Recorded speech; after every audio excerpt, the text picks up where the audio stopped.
가슴 속에 담겨진 가장 중요한 하나님의 말씀이 무엇일까요? 하나님이 나를 사랑하시고 내가 소망이 없었던 존재였지만 나를 귀히 보이시고 그리고 나를 사랑하셔서 십자가의 보혈로 나를 구원하셨어요. 하나님의 자녀로, 하나님의 백성으로 세워주시고 여기까지 나의 삶을 인도하신다. 그렇다면 나의 삶을 어떻게 살아야 될 것인가에 관한 가장 중요한, 제 마음속에 신비의 보석같이 새겨있는 한 구절은 바로 오늘 본문에 봉독한 말씀입니다. 사도행전 1장 8절 말씀, 같이 한번 다시 봉독해 볼까요? 한번 같이 봉독하십니다. 시작. 오직 성령이 너에게 임하시면 너희가 권능을 받고 예루살렘과 온 유대와 사마리아와 땅끝까지 이르러 내 증인이 되리라 하시니라. 아멘. 하나님이 우리를 사랑하셨어요. 구원하셨어요. 그렇다면 우리가 어떻게 우리의 삶을 살아야 될 것인가? 제 마음속에 담겨진 가장 중요한 말씀이 오늘 본문의 말씀입니다. 오늘 이 말씀을 처음 직접 들었던 초기 기독교, 그러니까 초기 교회, 첫 번째 교인들의 생각과 그리고 경험과 논리를 비교해 보면은 그들이 가지고 있었던 경험과 논리를 뛰어넘는 예수님의 말씀이었어요. 자, 오늘 본문에 있는 말씀은 그거죠. 가라는 거예요. 첫 번째는 성경은 계속 우리에게 가라고 말씀하십니다. 가는데 어디까지? 땅끝까지 가라는 거예요. 근데 왜 가는가? 증인이 되기 위해서 가라는 거죠. 증인이란 말은 여기에서 헬라어 언어가 영어로 바뀌어지면서 영어에서는 순교자라는 말로 만들어졌어요. 마티어. 정말 목숨 걸고 온 마음을 다해서 온 에너지를 향해서 주님의 말씀을 증거하라는 거죠. 그러니까는 오늘의 본문의 말씀이 가야 된다는 거예요. 땅끝까지. 그리고 왜 가는가? 하나님의 말씀을 증거하기 위해서. 그리고 이것을 한마디로 뭐라고 얘기하는가? 이것을 선교라고 이야기합니다. 그런데요, 앞서 말씀드린 것처럼 처음 이 말을 들었을 때 사람들의 마음속에 어떤 마음이 있었을까요? 쉽지 않은 이야기다, 그런 마음을 가졌을 거예요. 왜요? 그들이 경험했던 것들은 갈릴리를 주변한 아주 시골이었었어요. 자, 그들이 거기가 무슨 그 당시 로마 제국의 변방이었을 뿐만 아니라 거기서도 그 지역의 종교의 중심지는 어디? 예루살렘이었어요. 그리고 뭐라 그럴까요? 새로운 신도시, 야, 기가 막힌데 정말 대단한 도시들은 또 말씀드린 것처럼 가이사라 빌립보나 아니면 가이사라라는 곳에는 로마식 건물들이 멋지게 들어선 곳이었는데 거기는 뭐 그들이 뭐 바닷가라고 하지만 바닷가도 아니죠. 호숫가지요. 그렇죠? 사실은 민물이지요. 거기에서 그들은 가본 데도 없고 별로 경험한 것도 없고 상대적으로 자기들은 로마 대제국 앞에서 그리고 종교적으로 더 대단한 사두개인과 바리새인들이 있었고 정말 대단한 것들, 자기는 별 볼 일 없는 존재라고 여겼을 거예요. 그런데 주님께서 뭐라고 말씀하십니까? 사마리아를 넘어서, 유대와 사마리아를 넘어서 땅끝까지 가라. 왜? 증인이 되기 위해서. 여러분, 마음속에 예수님의 마지막 말씀이에요. 이것은 예수님이 마지막에 예수님이 우리 죄를 대신해서 십자가상에 달려 돌아가시고 그리고 그분이 부활하셨어요. 그래서 우리의 부활의 산송함, 그리고 죽음 이유가 있다는 것을 우리에게 보여준 것이죠. 그리고 그분이 승천하셨어요. 승천하시면서 마지막 주신 말씀이에요. 그러니까 그들에게 아주 강한 인상으로 이 말씀이 남아 있었을 거예요. 오늘 본문의 말씀이. 그런데요, 주님은 그렇게 말씀하셨지만은 그러나 내 상황을 볼 때 그게 할 수 있을까? 그래서 예루살렘 교회를 볼까요? 예루살렘 교회는 어땠습니까? 정말 강력한 부흥이 일어났어요. 유무상통의 사랑이 있었어요. 자기 것을 자기 거라고 하지 아니하고 같이 그것을 나눴어요. 그러면서 함께 사랑했어요. 그런데 거기까지예요. 그냥 자기들끼리 좋아했어요. 여러분, 자기들끼리 에너지를 나누었어요. 그랬을 때 어떤 일이 일어났을까요? 결국 그 교회는 갈등이 일어났죠. 싸움이 일어났죠. 누구를 조금 더 줬다. 저 사람 더 도와주고 이 사람 더 안 도와주고. 자꾸 그러면요, 뭐가 아니면 사람들이요, 불공평하다 이거죠. 그래서 싸움이 일어난 거예요. 헬라파와 히브리파 과부들을 도와주는 그 일에 대해서 그들이 서로 싸우기 시작했어요. 그래서 성경은 우리에게 말씀하는 거예요. 주님께서 우리에게 말씀하신 거, 그러지 말고 너희들끼리, 교회는 너희들끼리 잘 먹고 잘 살기 위해 존재하는 것이 아니다. 너희들이 가진 에너지를 밖으로 나누기 위해서 있는 것이다 하는 말씀을 해주고 있는 거예요. 여러분, 이게 중요한 교회의 모습이라는 거예요. 주님께서 그 말씀을 해주신 거예요. 결국 어떻게 됐습니까? 그들이요, 가라는 말씀을 그들이 지키지 않았어요. 결국 거기에 스데반의 일로 인해서 일어난 박해로 인해서 사람들이 흩어지게 했어요. 어쩌면 하나님께서 그렇게 하기 위해서 강제적으로 흩으신 것 같아요. 그렇죠? 그래서 사람들이 흩어져서 각 도시에서, 그래서 어떻게 합니까? 교회를 세우기 시작한 거예요. 그 중에 대표적인 교회가 어디예요? 안디옥 교회예요. 안디옥 교회, 여러분 이야기를 여러분이 많이 드렸기 때문에요. 그들은요, 자기들의 에너지를 자기를 위해서 사용하지 않았어요. 예루살렘 교회가 흉년이 들었어요. 가뭄 때문에. 자기들도 똑같이 그런 일을 당했어요. 그런데 모아가지고, 야, 우리끼리 도와주자. 그것이 아니다. 저 예루살렘 교회를 도와주자. 이거는요, 기가 막힌 거예요. 그러니까 무슨 얘기인지 아세요? 주님께서 하신 말씀을 그들이 이루기 시작했다는, 결국 어떻게 합니까? 안디옥 교회에서 소위 말하는, 우리가 얘기하는 사도 바울의 1차, 2차, 3차 전도여행이 시작됩니다. 여러분, 그들의 에너지를 모았어요. 사실은요, 거기에 사도 바울도 있었고 바나바도 있었지만 더 대단한 것은 그 교인들이었던 거예요. 그들의 에너지를 모아가지고 우리를 위해서 사용하자 하지 아니하고 사도 바울과 바나바를 파송하자 보낸 거예요. 그래서 선교를 얘기할 때 우리가 흔히 이런 얘기죠. 가든지 보내든지. 그렇죠? 여러분, 그들이 그 일에 서로 왜 보내냐? 우리 교회 이거 등도 달아야 되고, 여기 벽도 보수해야 되고, 좀 이렇게 좋은 거 해야 되고, 우리 밥 먹을 때 예배 끝난 다음에 밥 먹을 때 조금 더 많이 좋은 거 먹어야 되는데 왜 거기에 에너지를, 우리의 돈을 거기다 사용하느냐, 이럴 수 있었는데 그들은 그러지 않았어요. 그들의 마음이 하나가 됐어요. 어떻게? 여러분들, 가는 일에 하나가 된 거예요. 그리고 나누는 일에, 복음을 나누는 일에 하나가 된 거예요. 그래서 안디옥 교회가 대단한 교회가 된 거죠. 그렇죠? 자, 보세요. 그런데 어떻게 됐을까요? 그래서 나누니까 자기들이 에너지를 딴 곳으로, 자기들의 교회를 위해서 사용하지 않고 딴 데로 가니까 모든 것이 잘 됐습니까? 여러분, 사도 바울 입장에서 한번 볼까요? 그가 전도여행이 시작됐을 때, 지금으로 따진다면 안디옥에서부터 출발해가지고 어디로 갔는지 아시까? 북쪽으로 가게 된 거죠. 어디죠? 시리아, 그 다음에 터키, 결국 로마까지 가게 됐죠. 그 과정이 어떤 과정일까요? 쉬운 과정이었을까요? 아니에요. 여러분, 사도 바울이 당한 일을 그가 고백을 하는데 이런 고백을 하죠. 40에 하나 감한 매를 맞았다. 40에 하나 감한 매를 맞았다는 말이 무슨 말일까요? 40에 하나 감한 매는요, 유대인들의 하는 거였었어요. 유대인들이 하는 거였어요. 무슨 얘기냐면 신명기에 보면은요, 40에 하나 감한 매가 나옵니다. 그러니까 잘못했을 때.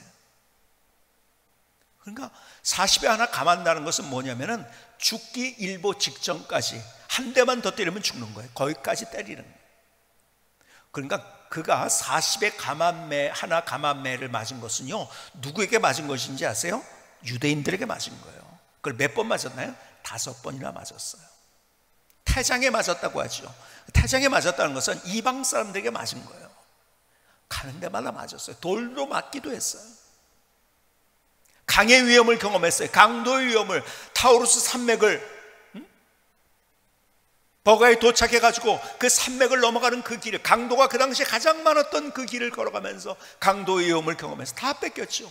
여러분, 하나님 입장에서, 자기 입장에서 볼 때요, 하나님 도대체 이게 뭐예요?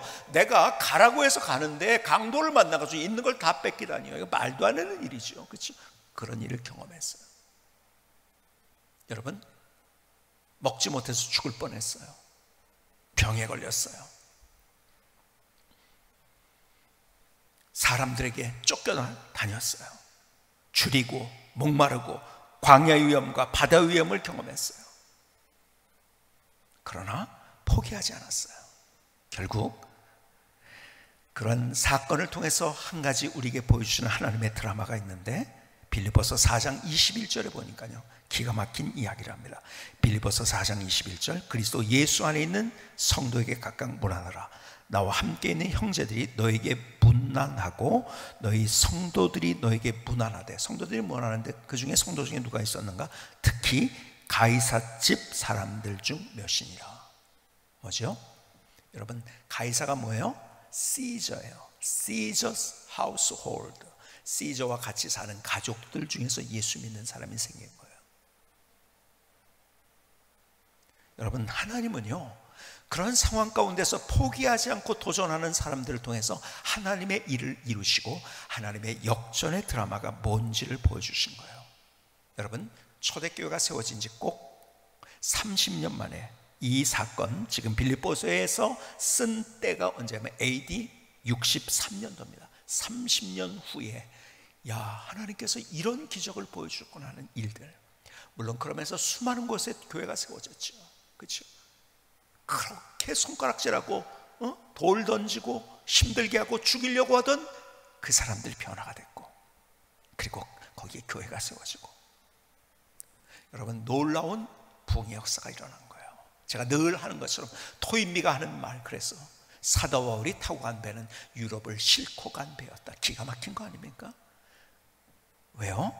하나님의 일에 그가 도전했을 때, 하나님의 마음이 있는 곳에, 하나님의 눈길이 있는 곳에 그의 마음과 그의 눈길이 있고, 그리고 그 일에 도전했을 때 쉽지 않은 일이죠. 그러나 거기에서 하나님의 드라마를 경험한 거예요.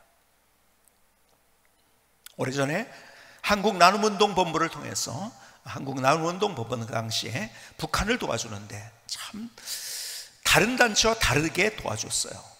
몇 가지 원칙을 정했는데, 첫 번째는 절대 돈으로 도와주지 않는다는 거예요. 두 번째는 평양을 도와주지 않는다는 거예요. 어려운 데를 도와준다는 거예요. 그래서 주로 많이 도와주는 천술이라는 곳, 거기는요, 이렇게 뭐라 그럴까요? 아무것도 없어가지고서 비가 안 오면은 그냥 그대로 농사가 망하는, 무슨 뭐 옆에 뭐 저수지나 이런 것들도 없고, 그래가지고 제일 어려운 농촌을 도와줘. 그러니까 그렇게 도와준 단체들 거의 없어요. 거의 유일하게 이 한국나눔운동본부라는 데서 그렇게 했어요.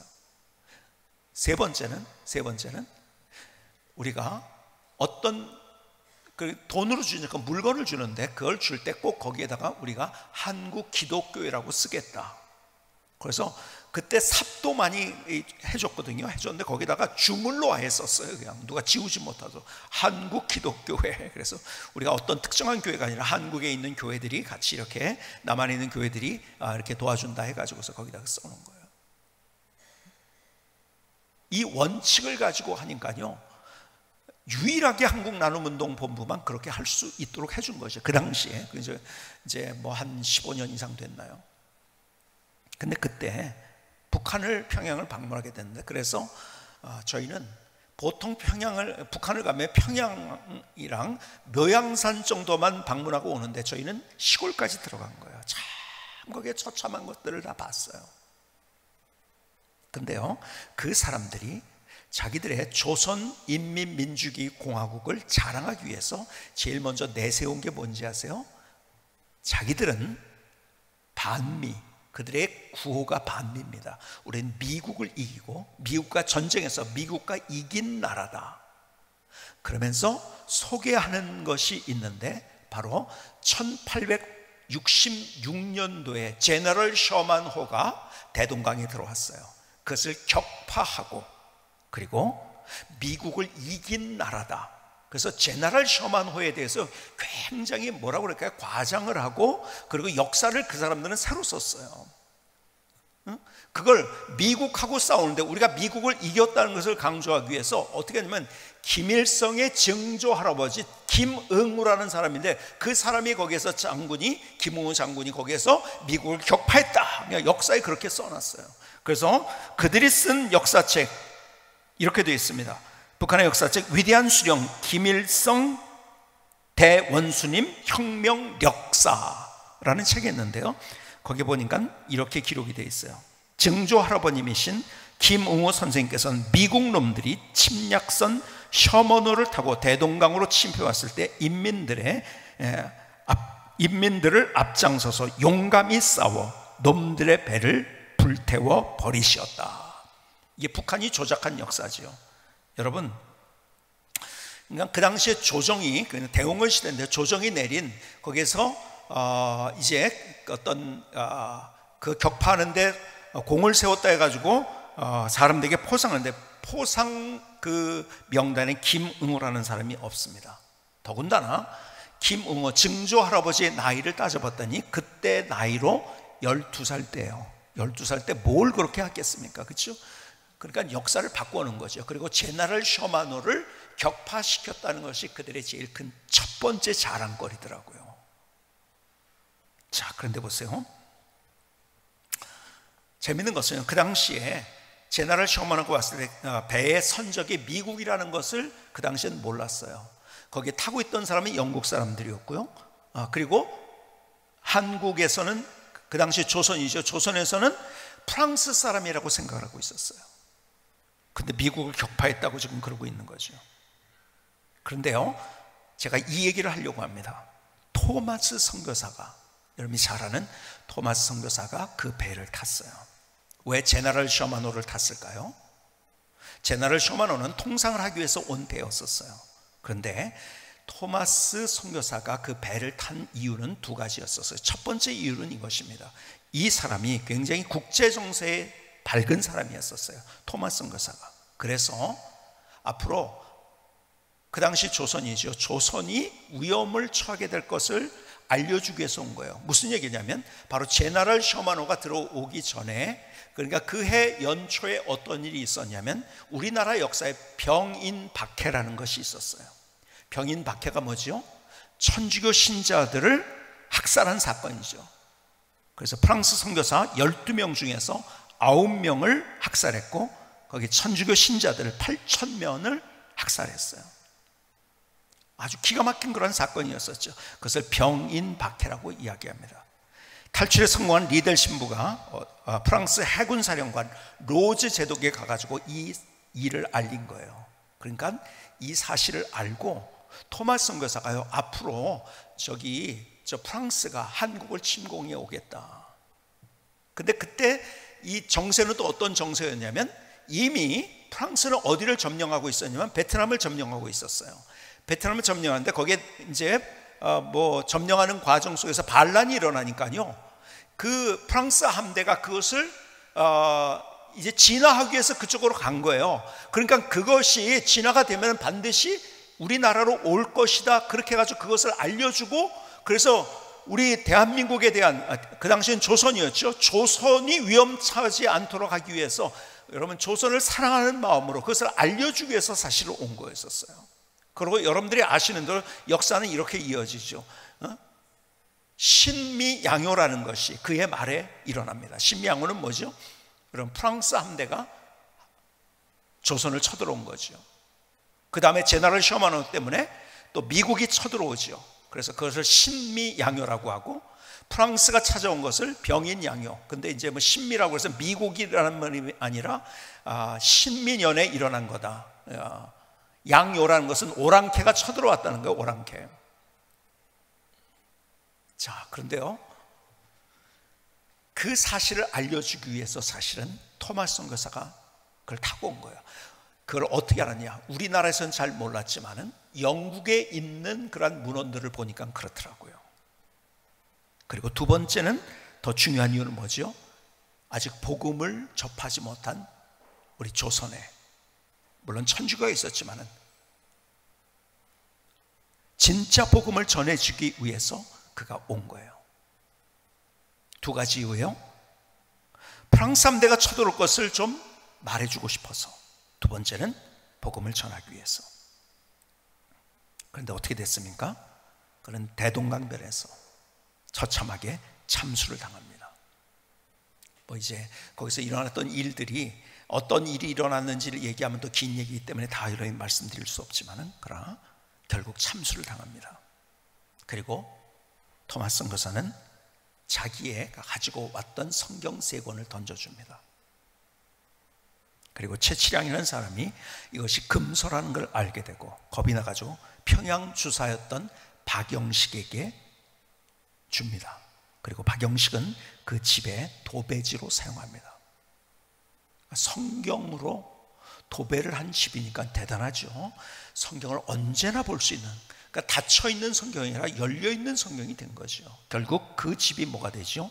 널다리 교회가 됩니다. 그 널다리 교회는 바로 유명한 장대현 교회의 전신입니다. 장대현 교회에서는 여러분 세계 기독교 역사에도 기록되는 유명한 사건, 평양 대부흥 운동이 일어났던 진원지가 바로 장대현 교회입니다. 역사는 이렇게 가는 거예요.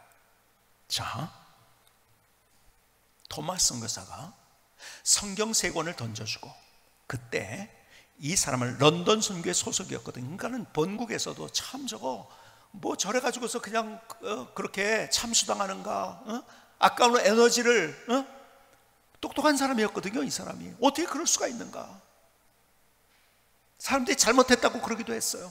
자, 우리가 얼마 전에도 벌써 오래됐네요. 아프간에 가가지고서 산물교회 가서 거기서 이제 선교하고 봉사활동하는 거, 그것 때문에 얼마나 많은 욕을 먹었습니까?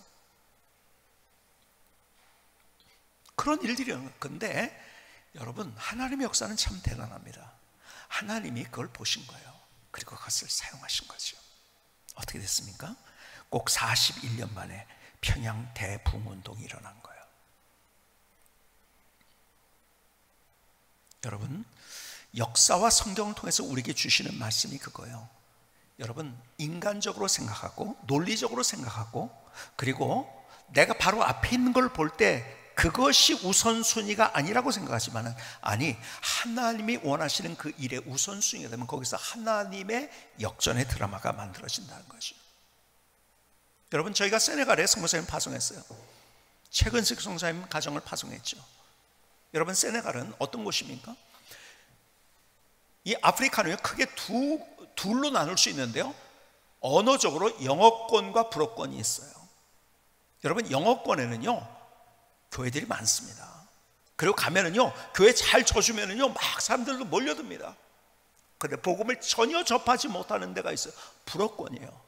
왜 그럴까 한번 생각해 봤어요. 그러니까 불어는요, 이 천주교, 특별히 천주교들이 가면서 뭐라 그럴까요? 제국주의적인 그러한 것으로 이 침공해 가지고서 힘들게 했기 때문에 아마 그들이, 그러니까 이제 뭐 천주교를 전파했겠죠. 그런데 그들이 뭐 전혀 요동하지 않고. 그런데 개신교 교회는요, 여러분이 잘 아는 아프리카에 유명한 사람들 많잖아요. 그렇죠?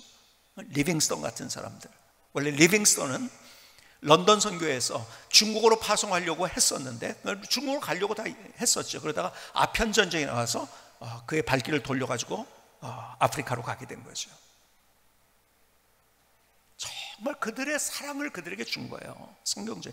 그래서 개신교회 영어권에는 교회들이 많은데 불어권에는 전혀 교회들이 없습니다. 그리고 다 모슬림들이에요.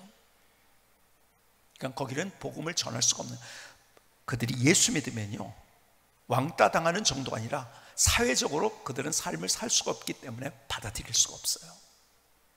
힘든 곳이죠. 우리 선교사님이 간 곳도 어떤 곳인가?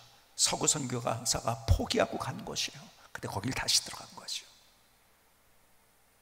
그러나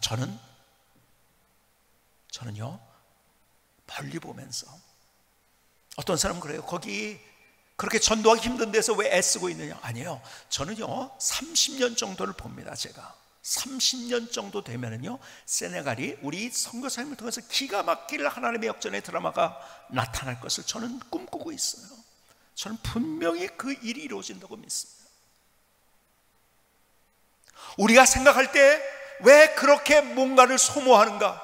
저는 그것을 이렇게 얘기하고 있어요. 거룩한 낭비라고 부르고 싶어요. 하나님이 원하시는 곳에 우리가 논리적으로 우리가 조금 더 잘 먹고, 우리가 좀 더 잘 살고, 우리가 밥 잘 먹고, 점심 더 잘 먹고, 우리가 좀 더 누리고, 우리가 더 좋은 환경을 만들고, 더 좋은 건물을 만들고, 이런 것보다 더 중요한 것이 하나님의 관심, 하나님의 마음, 하나님의 시선이 어디 가 있느냐는 것이죠. 오늘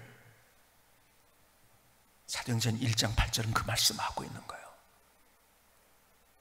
우리에게 가야 된다고, 우리의 에너지를 나눠야 된다고. 왜? 복음 때문에. 그래서 선교를 위한 투자 혹은 도전, 나눔, 드림, 그것은 절대 열매를 맺습니다. 그리고 그런 것들을 통해서 하나님의 나라가 여기까지 온 거예요. 여러분, 안주하고 그리고 우리끼리 좋은 상태로 있을 때 거기선 그러다가 모든 것이 아무 일도 일어나지 않습니다. 우리가 교회를, 원흥성광교회를 우리가 분립개척한 것도 그거죠. 저는요 5년 10년 후에 어쩌면 원흥성광교회가 한테 우리가 배워야 될지도 모른다고 생각을 해요. 왜 그런지 아세요? 거기는 벌써 우리는 전도대원을 모집합니다. 우리 교회 사이즈와 그 교회 사이즈가 비교가 됩니까? 그런데요 우리는 보면 한 15명 정도 모이는 것 같아요. 근데 거기는 그 작은 사이즈에서 벌써 15명이 모인대요. 더 뜨거운 거예요. 그리고 지금 많은 사람들이 등록하고 교회가요 그 지역에 방황하는 사람들에게 복음을 증거하면서 기가 막힌 일들을 하기 시작한 거예요. 여러분, 쉽지 않은 일이죠. 우리가 분립을 한다는 것은 헤어져야 하는 아픔도 있고요. 사도 바울이, 바나바가 자기 교인들과 헤어질 때 얼마나 그 아픔이 있었을까요? 그러나 그들이 그 일에 도전한 거예요. 자기의 마음, 자기의 생각, 자기의 몸, 자기의 에너지, 자기의 가진 것, 이 모든 것들을 통해서 하나님이 무엇을 원하시는가에 도전하고 그 일에 일어선 거예요. 그래서 우리가요 하나님의 마음이 머무는 곳에 나의 마음도 머물러야 되는 거예요. 저는요 그래서 오늘 이 설교를 제가 하면서도요 저도 하나님 앞에 제가 지금 굉장히 고민하면서 기도하고 있어요. 하나님 앞에서 내가 은퇴를 하면서도 어떤 일을 할 것인가에 대해서 고민하면서 지금 하나님이 저를 선교지로 부르시는가에 대한 진지한 지금 고민을 하고 있어요. 모르겠어요. 지금 정말 하나님의 마음을 구하려고. 저는 이 설교를 하면서도 그냥 이것이 그냥 이런 일이 있었다는 얘기가 아니라 그래서 나와 무슨 상관이 있는가, 그래서 우리 교회가 어떻게 돼야 되는가를 여러분과 함께 이야기를 나누고 있는 거예요. 저는 여기에서 귀한 선교사님들이 나왔으면 좋겠어요. 우리 청년들 중에서, 아니요 장년들 중에서도요 여러분 실버 선교사들도 요즘 많이 갑니다. 단기 선교사들도 나왔으면 좋겠어요. 여러분, 어떤 분이요 저한테 그런 고백을 하더라고요. 참 요즘 이제 코로나 때문에 우리가 여행을 못 가지만요 막 그냥 여행을 많이 다닌 거예요. 이분이 뭐 그냥 좋은 뭐 괌이다, 사이판이다, 무슨 뭐 휴양지도 가고요, 또 관광지도 가고요, 뭐 이렇게 뭐 유럽이다 이렇게 가고서, 그래서 이렇게 생각했대요. 교회에서 뭘 가자고 할 때, 교회에서 가자고 하면은요 자기는 재미없을 것 같아서 거기 안 갔대요.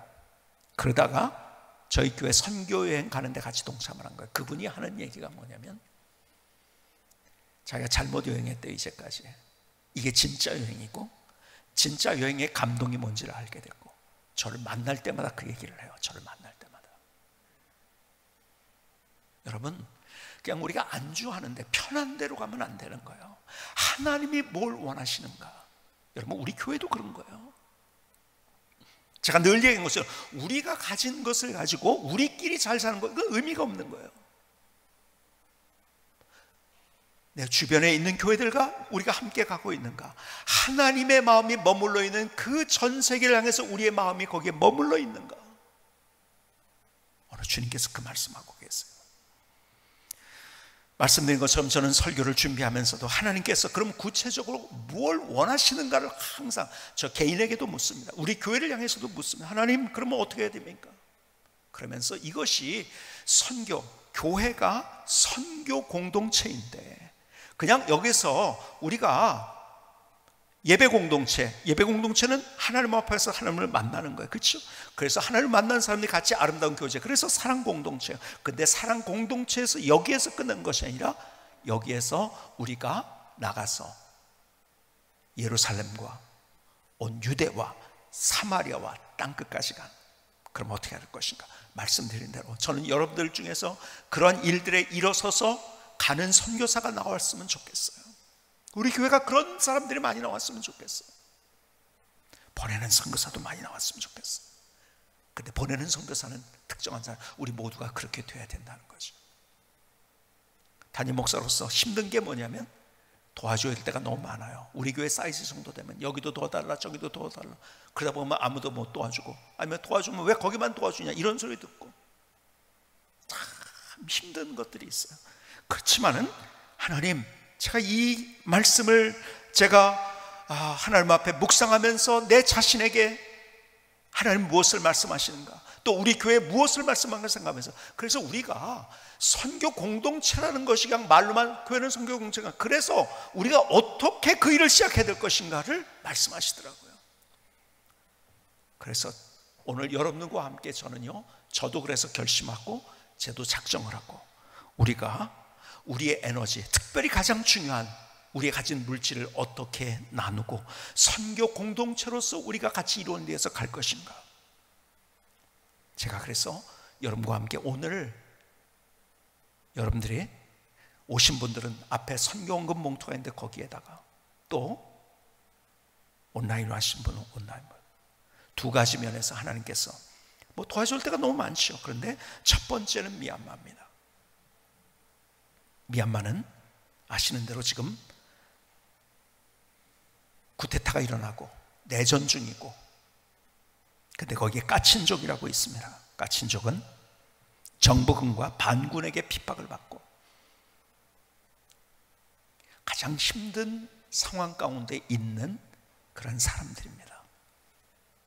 크리스찬들이 있어요.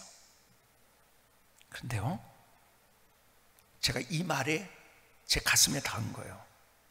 전 세계에서 가장 잊혀진 기독교인, 까친 교인들이라는 거예요. 전 세계에서 가장 잊혀진 기독교인.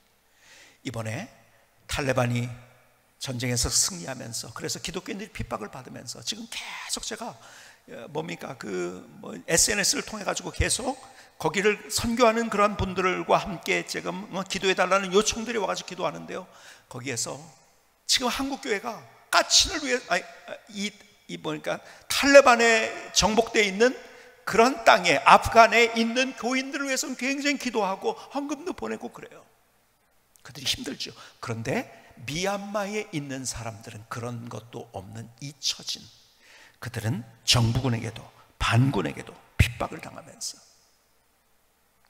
제가 보니까요, 까친이라는 이 종족들이, 까친이라는 종족 안에요, 또 7개 종족이 그 안에 또 있는데, 그 안에 까친 안에 가오리족이라고 있습니다. 가오리족이 무슨 말인지 아세요? 고구려 후예라는 거예요, 자기들이.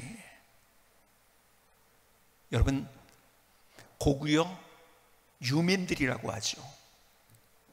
마치 옛날에 블라디보스톡에서 한국 사람들을 중앙아시아에 그냥 뿌려놨어요, 소련 사람들이. 그런 것처럼 여러분, 당나라와 신라가 손을 잡고, 그리고 백제와 고구려를 멸망시켰어요. 그래서 우리가 삼국 통일이 됐다고 하지만요, 가만히 보니까 제가 중국에서 보니까 중국 지도가요, 그 당나라 때 지도를 보니까요, 고구려를 자기네 땅으로 다 해놨더라고요. 다 통일한 게 아니더라고요. 우리는 그렇게 얘기하지만은 고구려를 다 잃어버린 거예요, 우리가. 그런데 그 고구려 사람들이 워낙 용맹하고 똑똑하니까 놔두면은 문제가 되겠다 해가지고 당나라 사람들이요, 이 고구려 사람들을 여러 군데로 뿌려놓은 거예요. 그래서 유민들, 그 유민 가운데서, 고구려 유민 가운데서 가장 유명한 역사적인 인물이 있는데, 중국에서도 유명한 사람이, 이 사람이 고선지라는 사람이에요. 서쪽 지역의 왕이라 할 정도로 아주 대단한 장군이었고 전쟁마다 승리했던 그런 장군.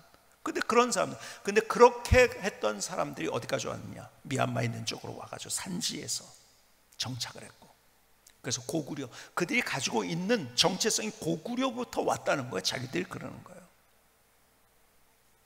더 그래서 애틋한 마음이 들더라고요. 그런데요, 전 세계에서 가장 잊혀진 기독교인이 있는 곳, 아프간도 있고요, 크루드족도 있고요, 다 있지만은 더 힘들게 있는 그들이더라고요. 그래서 우리가 함께, 여러분들이 자원하는 마음으로 함께 하시는 분들은 여기에 우리가 오늘 헌금하면 거기에 보내주려고 해요. 함께 하시기 바랍니다. 그래서 여러분이 헌금할 때 이렇게 해주시기 바랍니다. 미얀마, 여러분의 이름 쓰고 미얀마, 온라인으로 하시는 분들. 그리고 두 번째는 여러 개를 너무 해도 되지만 하나는, 지금 여기 해외 선교의 이야기를 들어봤더니 선교사님들 자녀들이 많이 있는데 대학을 많이 다니고 있어요. 근데 장학금을 신청하는데 제가 정확한 기억은 없지만 예를 들어서 몇 명 장학금을 줄 수 있는데 신청하라 보면 그냥 막 100명, 200명이 나오니까 이건 어떻게 참 안타까워. 우리 선교사님들이 어디 가서 그거 돈 달라고 하겠습니까? 각지에 흩어져 있는 그 선교사님들을 도울 수 있는 가장 좋은 것들, 그들의 다음 세대들이, 가만히 보니까요, 선교사님의 다음 세대들이 대부분 기가 막히더라고요. 선교도 잘하고요, 정말 어려운 곳에 있었는데 어떻게 그렇게 잘 자라는지요. 그래서 그들의 학비, 그래서 여러분들이요, 여러분 자녀 대학 갈 때 등록금 줄 때요, 아까워하지 않잖아요. 부모 입장에서 아까워하는 사람 가끔 있긴 있는 것 같아요. 근데 90%는 아까워하지 않잖아요. 그 마음으로 내가 그렇게 아이들의 등록금을 준다는 마음으로 같이 그렇게 했으면 좋겠어요. 그런데 우리가 선교헌금을 이번에 하는 것들은 그냥 좀 이렇게 뭐라 그럴까요? 복잡해지면, 선교헌금하면 또 이것저것 합해지니까는 그냥 미얀마 하면은요, 이 두 가지를 위해서 헌금한다는 거 아시고, 그리고 거기로 다 보내주겠어요. 여기 해외 선교 회장님도 계세요. 그렇게 보내줄 거예요. 여러분 함께 하실 수 있길 바랍니다. 여러분, 믿음의 반대말이 뭘까요? 언젠가 여러분이 말씀드린 적이 있어요. 믿음의 반대말, 불신 아니에요. 우리 하나님을 믿지 않는다고 얘기하지 않아요. 그런데 믿음은 없어요. 믿음의 진짜 우리 안에 있는 반대말은 뭘까요? 망설임입니다. 망설임. 사도 바울은 망설이지 않았어요. 토마스 선교사는 망설이지 않았어요. 그리고 하나님이 마음이 있는 곳에 일어선 거예요.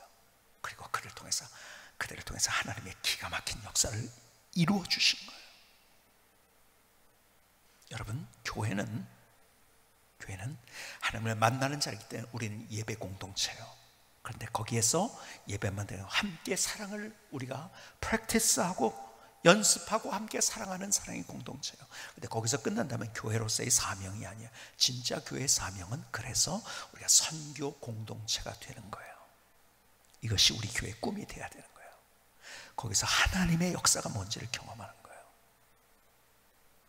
오늘 이 일에 여러분들이 어떻게 여러분들이 불러주셨든지 여러분 망설이지 마시고, 그래 도전하는 저도 마찬가지고 우리 모두가 될 수 있기를 주님의 이름으로 축복합니다. 김승계 성사님의 찬양을 들으시겠습니다.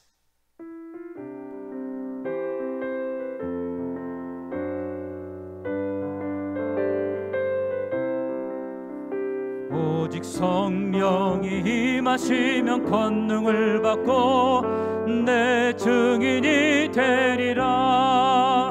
교회는 선교 공동체 초대교회로 회복해요. 안디옥 교회로 돌아가요. 우리 함께 기도하며 함께 에너지를 모으고 함께 나누고 보내고 베풀어요. 하나님의 마음이 머무는 곳에 우리의 마음도 머물러요. 하나님의 비전이 우리의 꿈이 되어요. 우리 함께 선교로 일어서며 도전해요. 오직 성령이 임하시면 권능을 받고 내 증인이 되리라. 교회는 선교 공동체 초대교회로 회복해요. 안디옥 교회로 돌아가요. 우리 함께 기도하며 함께 에너지를 모으고 함께 나누고 보내고 베풀어요. 하나님의 마음이 머무는 곳에 우리의 마음도 머물러요. 하나님의 비전이 우리의 꿈이 되어요. 우리 함께 선교로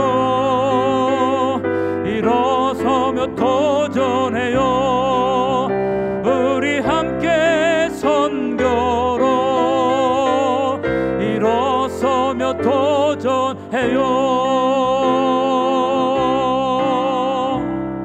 아멘. 하나님, 우리의 고백입니다. 우리의 결단입니다. 우리를 받아 주시옵소서. 하나님 감사합니다. 사도행전 1장 8절, 이것이 우리의 그냥 암송이나 이상이 아니라 우리의 실제가 되어야 돼요. 다시 한번 그 말씀을 함께 봉독해 보실까요? 사도행전 1장 8절 함께 봉독하시겠습니다. 시작. 오직 성령이 너에게 임하시면 너희가 권능을 받고 예루살렘과 온 유대와 사마리아와 땅끝까지 이르러 내 증인이 되리라 하시니라. 다시 한번.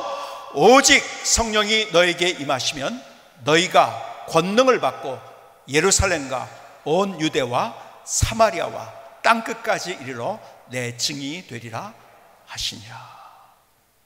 여러분, 이게 주님께서 우리에게 마지막으로 한마디를 한다면 마지막으로 하고 싶었던, 그래서 승천하시기 전에 우리에게 주신 주님의 마음, 주님의 생각, 주님의 뜻, 주님의 말씀입니다. 기도하시겠습니다.